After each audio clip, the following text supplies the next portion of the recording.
In this talk, I propose that contemporary image culture accommodates forms of self-surveillance, participatory surveillance, and performance documentation imagery that can be effective and authentic.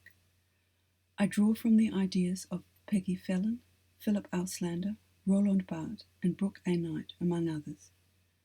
I use my visual art practice to show how networked imaging devices have made the borders between surveillance and self-surveillance more porous, and how definitions of performance art have similarly expanded to accommodate its documentation.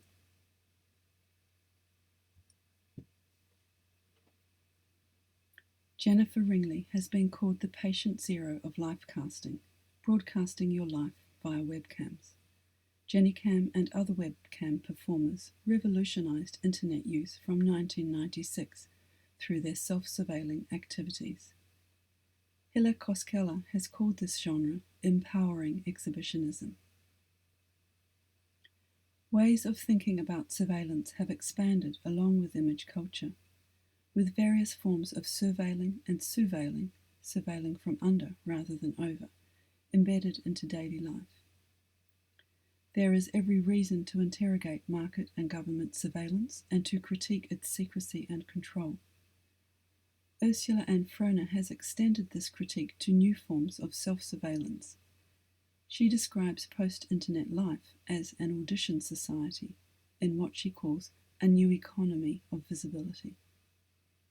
Froner describes how self-actualization through performativity has been co-opted by the need to market one's brand in neoliberalism's gig economy. This makes self-surveillance an act of disempowerment rather than empowerment. Having acknowledged this critique, my interest here lies in affective forms of surveillance.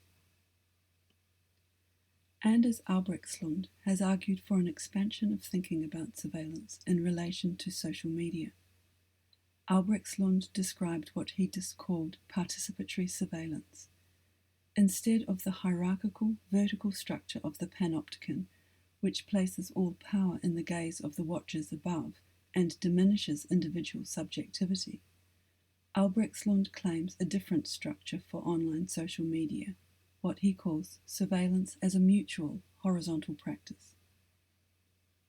It is this kind of performativity which I characterize as self-surveillance. I conceive of it as a broad metaphor for the blanket imaging of the world we now experience from all directions, and the resulting performativity that pervades our culture.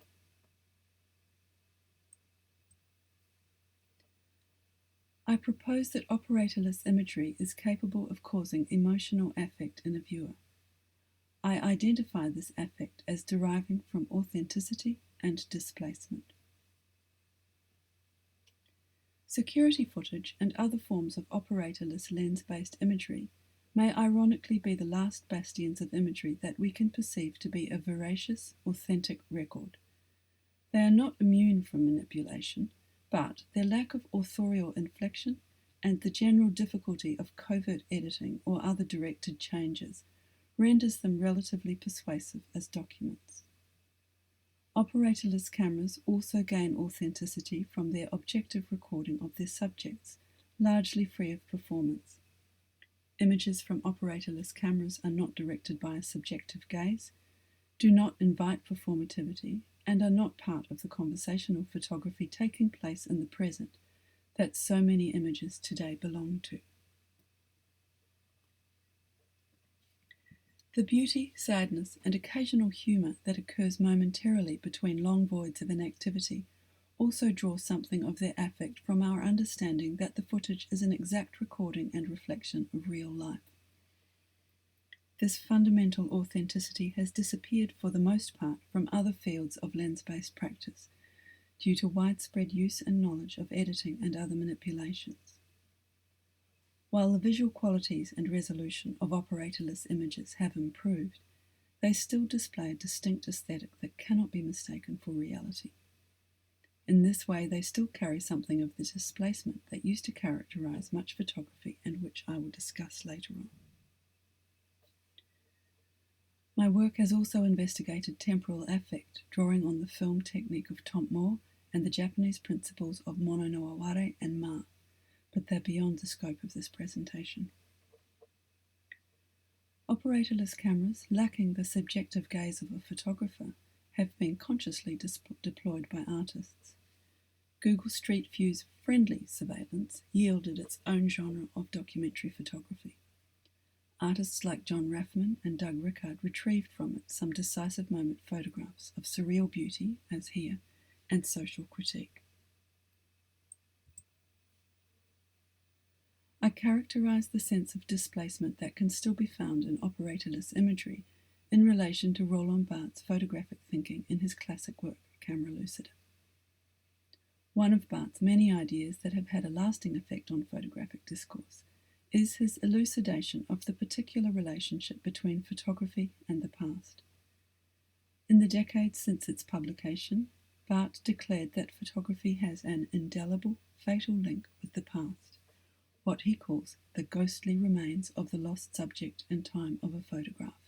It has become a trope of photographic theory. Barthes read the photograph as a trace of an absent subject. For him, a photograph could be a death mask.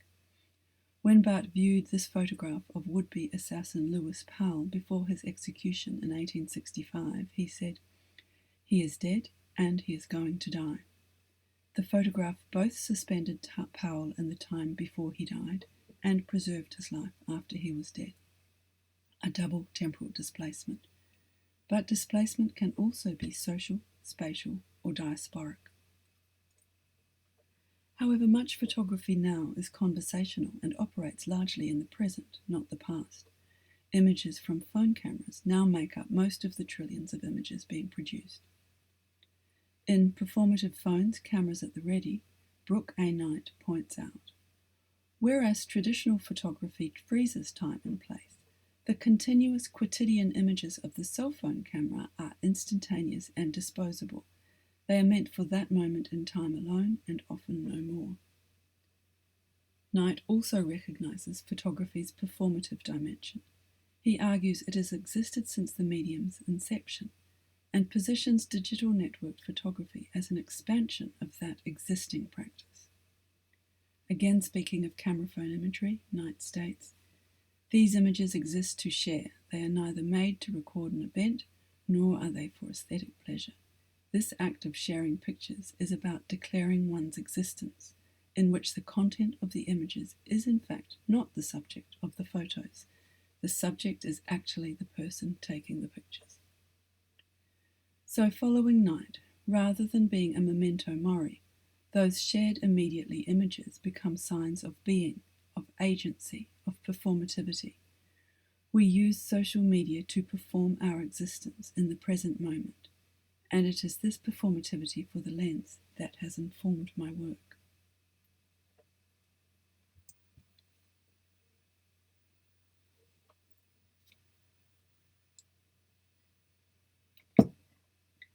Artists Emily Jacir and Jill Maggard have used surveillance imagery in ways that disrupt the conventional view that surveillance is necessarily impersonal, disengaged, and controlling. Drawing on the technologies of displacement, Jacir and Maggard have co-opted the medium into self-surveillance for affective purposes. In Lint's Diary, Emily Jacir embedded surveillance into her oeuvre examining Palestinian identity, displacement, and statelessness. Jacir collected surveillance images of her presence over several days in a square in the Austrian city of Linz, where she was living at the time. For Palestinians, borders cannot be physically negotiated with certainty. Home may be in a banned zone. The diasporic is the norm. Jacir is here, so cannot be there. Yet Jacir, however randomly positioned in the square, is present. She exists. Jacir communicates the daily imposition of state control on Palestinians via her medium, but she also uses the surveillance system to account for herself.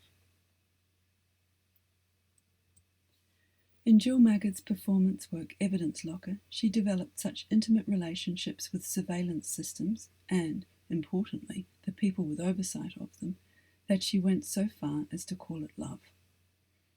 Magid collaborated with the agency tasked with surveilling the British city of Liverpool's public spaces to generate footage of herself. Sometimes she got camera operators to track her.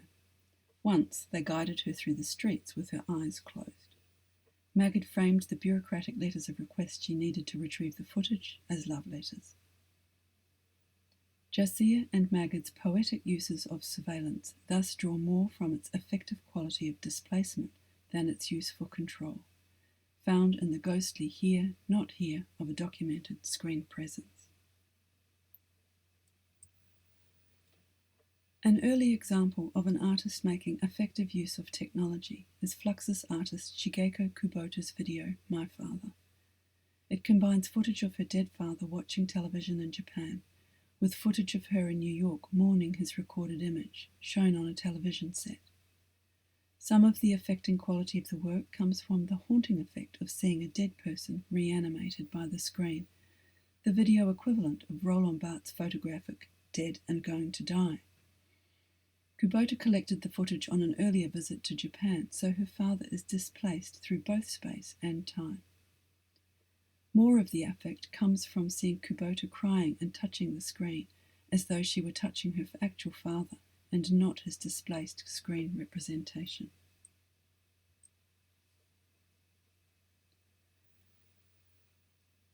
Made Me Cry is a video self-portrait I filmed on a laptop's webcam.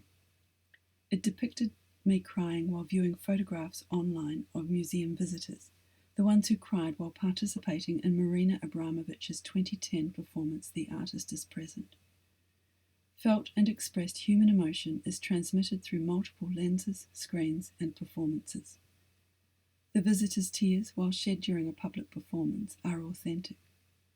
Similarly, while consciously performed for the lens, the document of my tears and my empathy for their expressed emotion is also authentic.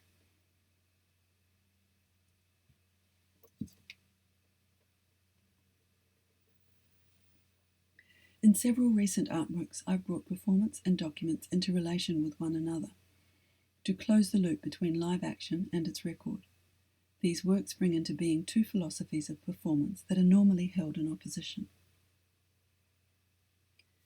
In The Ontology of Performance in 1993, Peggy Fallon wrote, "Performance in a strict ontological sense is non-reproductive. It is this quality which makes performance the runt of the litter of contemporary art."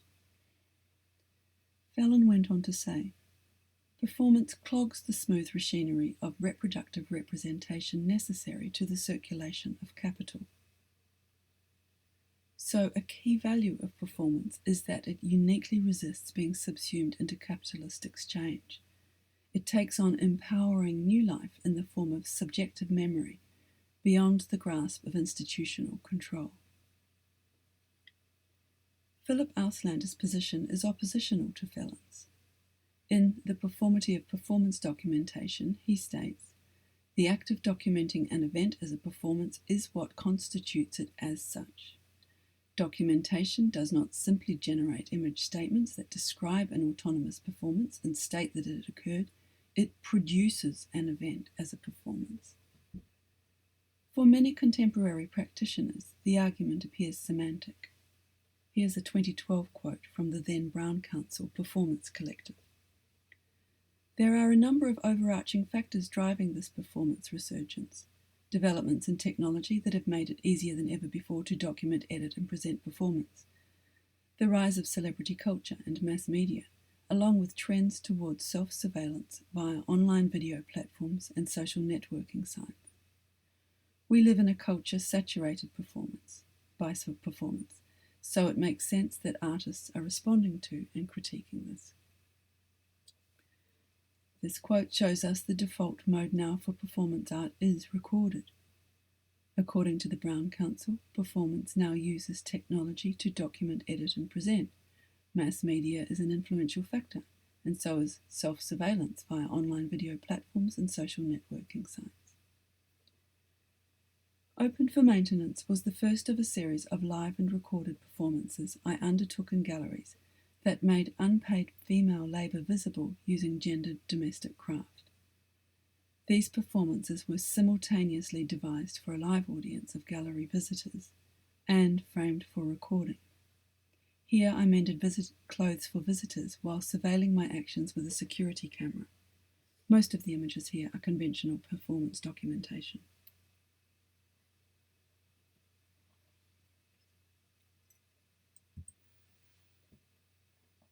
We Are Still Alive was shown at the same time as Open for Maintenance.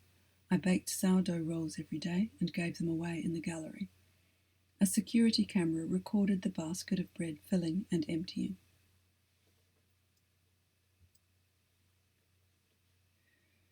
This video installation used the surveillance footage collected from the previous two shows. It drew on the conceptual art convention of deadpan documentation of actions, vernacular security imagery, and the social media ecology of constant experience documentation and sharing. In combining still and moving imagery and using beforeness and afterness as a subject, it considered the qualities of pastness and presentness of a document that records an experience.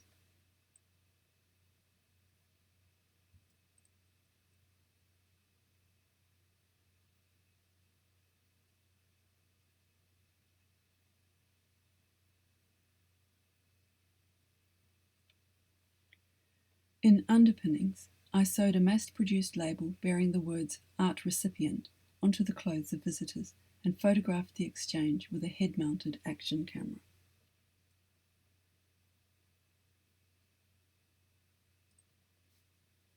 I didn't provide notice of filming or release forms in any of my surveilled exhibitions in which gallery visitors participated. Visitors mentioned it in passing. No one complained.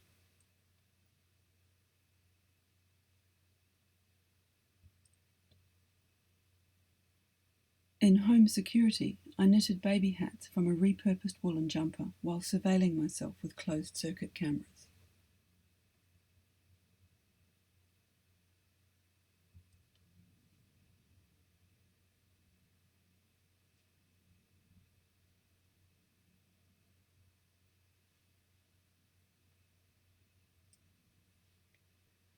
I did another iteration of Underpinnings in 2018 called Trickling.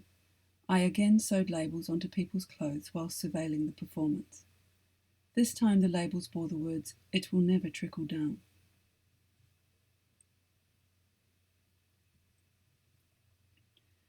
To summarize, the blanket coverage of operatorless cameras, camera phones, and social media has changed our way of being in the world.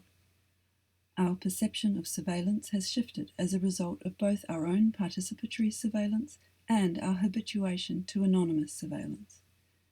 Affect can be expressed through evoking displacement via lenses and screens, and authenticity via operatorless imaging, as we publicly perform our identities in a continuous process of live and recorded exchange.